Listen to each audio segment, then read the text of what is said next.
So I finally have a new camera, and today I decided I'm going to make a video on soldering copper. How to make a watertight joint, and the procedure that I've been using for the over 30 years now. I'll just quickly buzz over the types of copper and what I recommend for copper for the water lines in your home.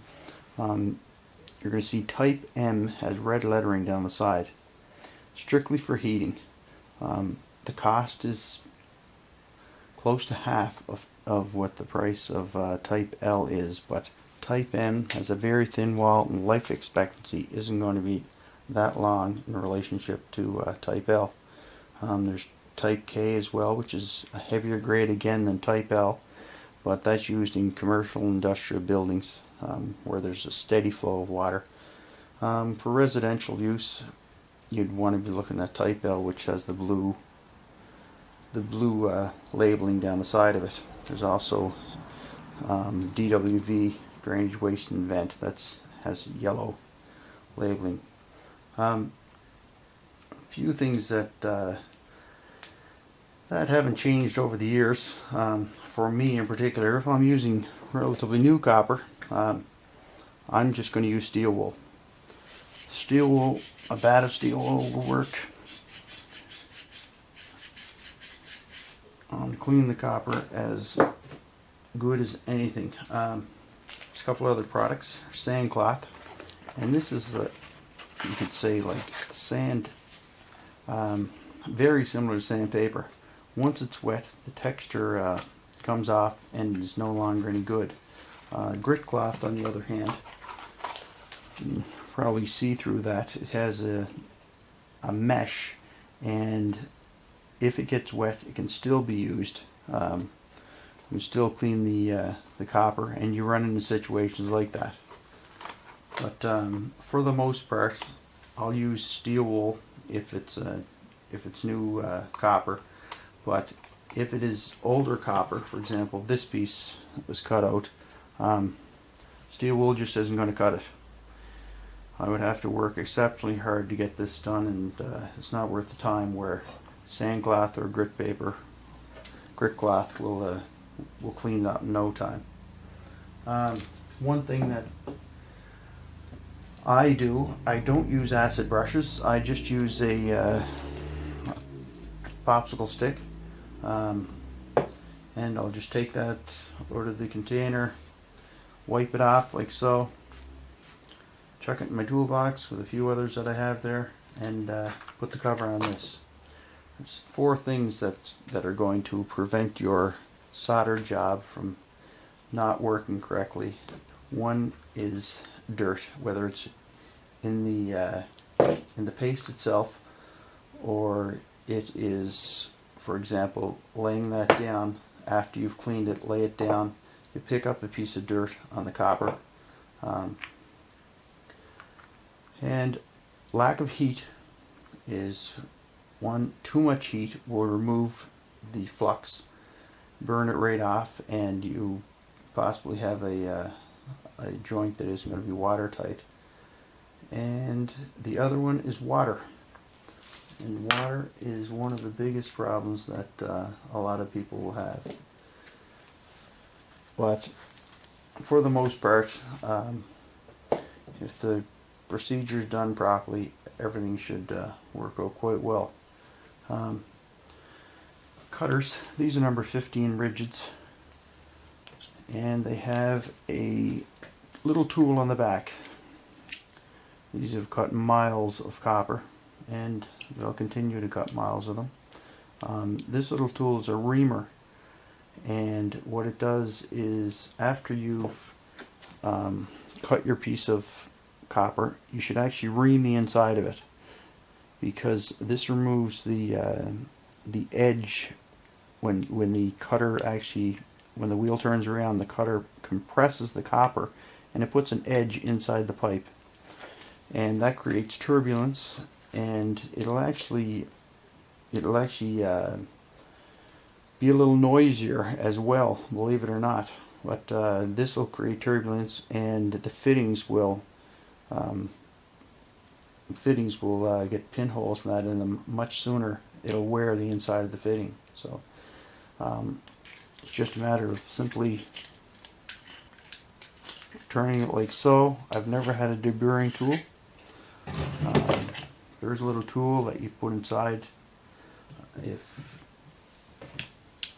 a person wants to get one, they can. But if you're just doing a solder joint, it's not a matter of, a few solder joints, I don't think there's a need of going out and getting a tool. You could also use a knife and just ream the inside of the pipe. This is a number set of 151 rigids, and all tools except for the mini cutters have this that little tool in the back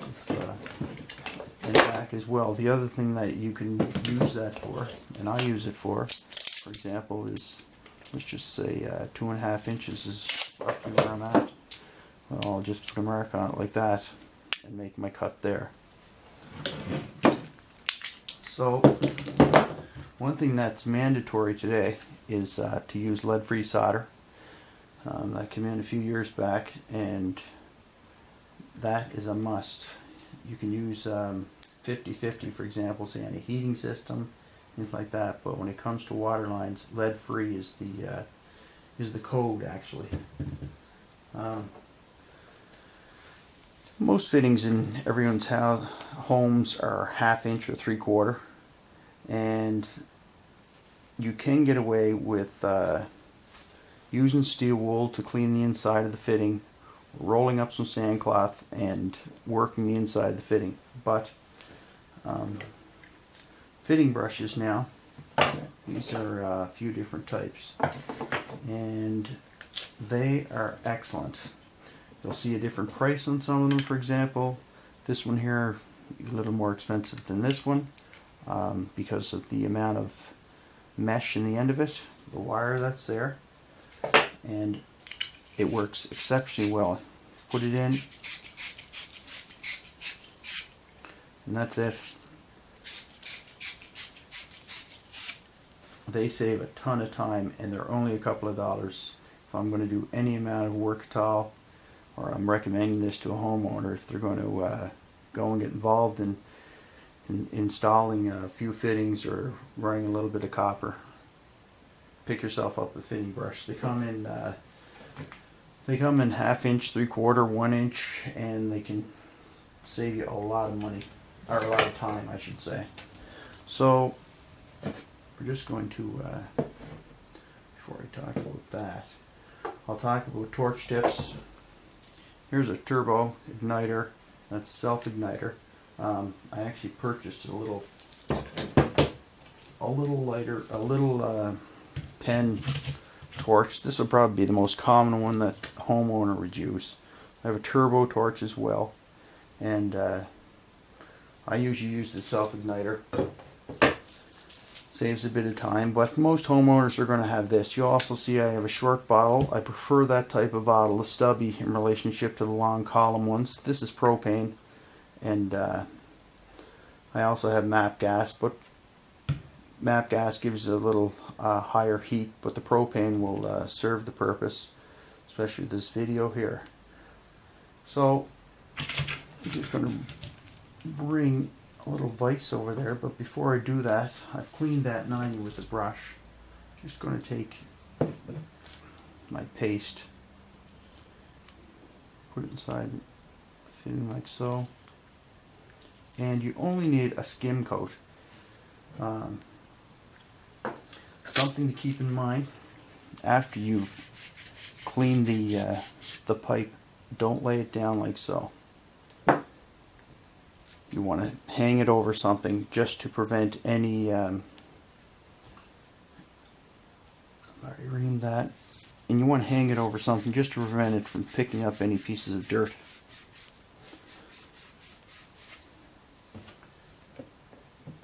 As you can see, the steel wool will work fine. That's a medium grit that I use.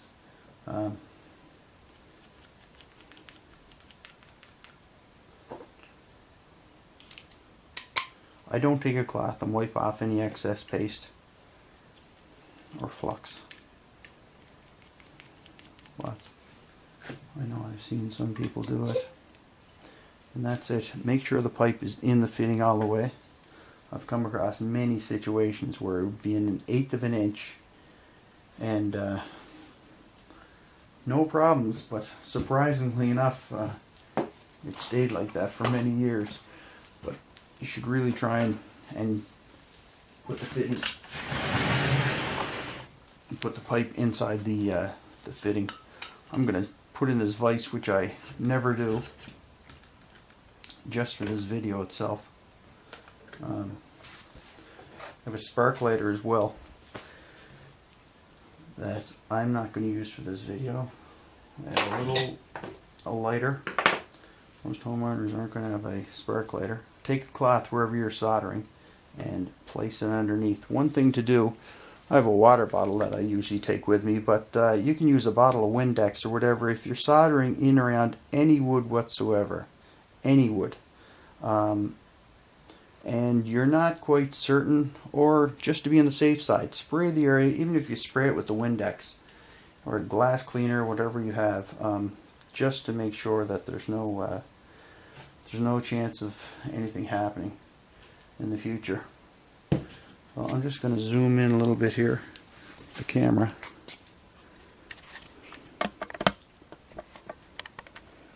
I'll bring that ahead a little more.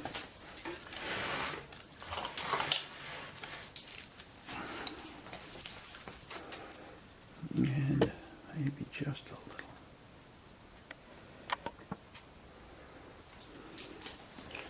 So it's just a matter of taking your solder, taking off the roll, put a little bend in it like so. I usually put a bend in it.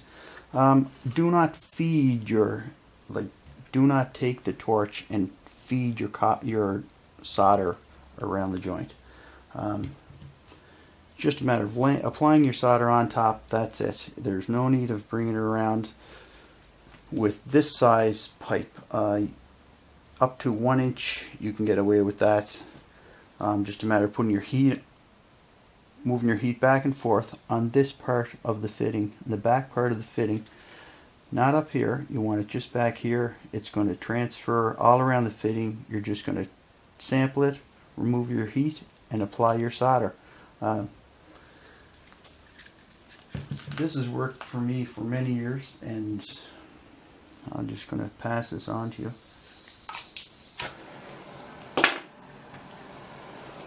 And you see the cone here. There's a blue cone that's inside the odor cone, the odor part of the flame.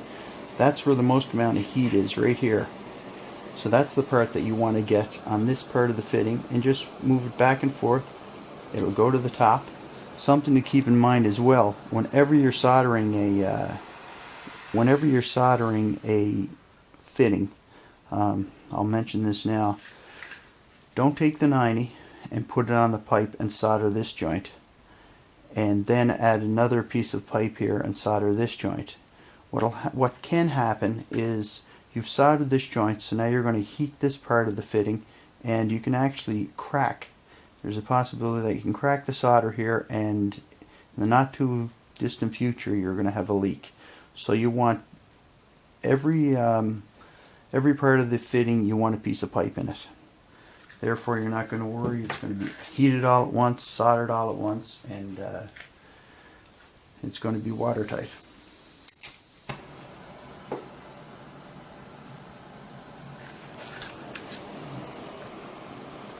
So, say the tip, that's where the most amount of heat is at. Near the flux in there cooking away, and I'm just going to put it back and forth. The bottom of this, you can take your solder and dab it on there anytime you want. Lead-free solder is takes a fair amount of heat in relationship to 50-50.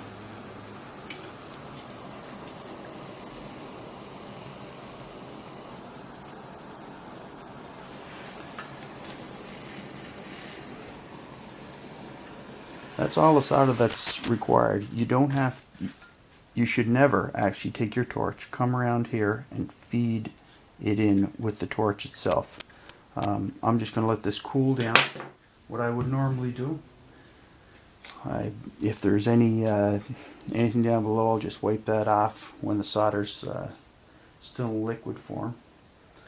And I'll let it solidify for a few minutes. Then you're going to take a cloth, a damp cloth, and with the lead-free solder, it sets up really fast in relationship to the 50/50. So just take your cloth, apply it like so, wipe off any excess paste. And if you don't do that, what can happen is you can end up having some paste left over, and it actually, the acid, which the flux is, I call it paste, but the acid can actually put a hole in your copper and create a leak. So you don't want that to happen. Now I'm going to remove that joint and we'll see how it looks.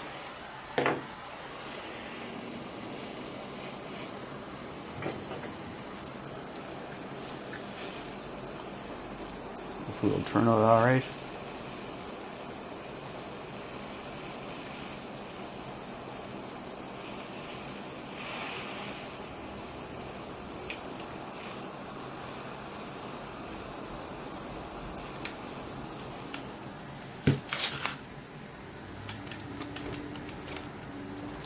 And there you have it. Pretty good looking joint.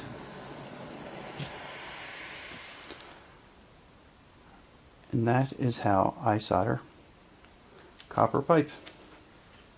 Anyway, well, I hope this helps you in your project, and have yourself a great day. Take care. Bye-bye. People, all they know about the plumbing in their home is that when they turn on a faucet, water appears. Well, did you ever wonder what goes on behind the walls that allows that to happen? Let's start from the beginning. The water source. Most homes receive their water from a water company, and it enters their property through a water main from the street.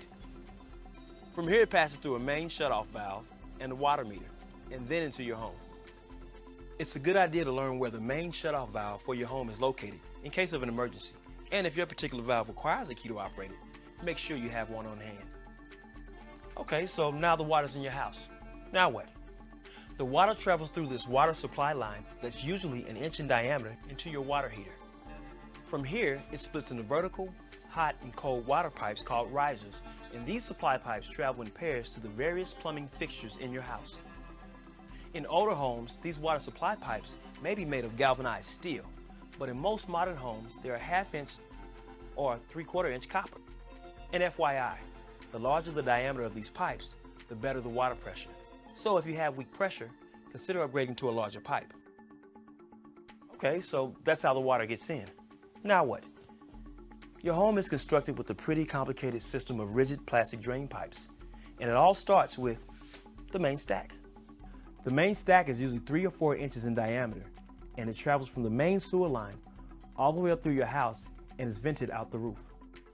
This vent allows methane and other noxious gases to escape, and it provides much needed air so your drainage system flows freely.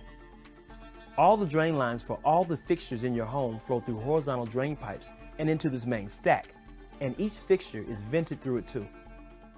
Now, in order for the various drains to flow into the main stack, the water needs to gently flow downhill. Codes may vary, but these horizontal branch drain pipes typically need to slope down at least 1/4 inch for every foot traveled. In other words, a branch drain traveling 4 feet to the main stack needs to slope downward a full inch. Generally speaking, a drain system that flows slowly, smoothly, and makes sweeping turns rather than sharp ones is best. But in case there ever is a clog, there are cleanouts located throughout the system in easily accessible places so you or a professional can snake out the clogged pipe. So that's it. The secret life of your home's plumbing system. It's where your water comes from and where it goes.